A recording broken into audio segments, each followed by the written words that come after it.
You've heard the endless warnings. Economic inequality is growing and will continue to grow. But the question almost no one asks is, who cares?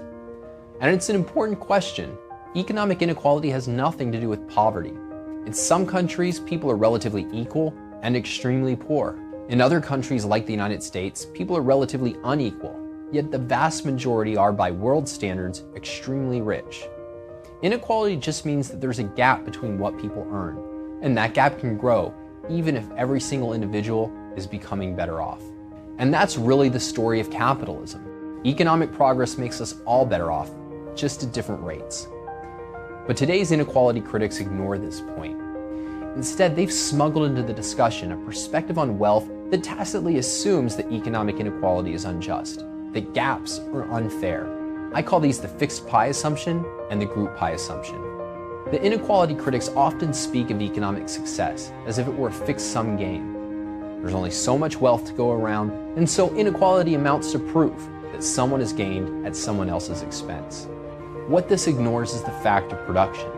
If the pie is constantly expanding because people are constantly creating more wealth, then one person's gain doesn't have to come at anyone else's expense. What about the group pie assumption? In a famous speech on inequality, President Obama said, "The top 10% no longer takes in 1/3 of our income, it now takes half." This sort of phraseology assumes that wealth is a social pie created by society as a whole, and then has to be divided up fairly, with every member of the group getting an equal share. But wealth is not actually a pie belonging to the nation as a whole.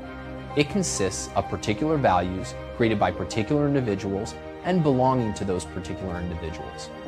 Wealth is not distributed by society. It's produced and traded by the people who create it. To distribute it, society would first have to seize it from the people who created it. But how is that fair? It's true, economic inequality can emerge from injustices, like when Bernie Madoff swindles billions of dollars from people, or a business gets a special favor from Washington. But the problem there is not inequality, it's the injustices. We wouldn't celebrate Bernie Madoff had his crimes decreased inequality. So who cares about economic inequality? I don't, and you shouldn't either.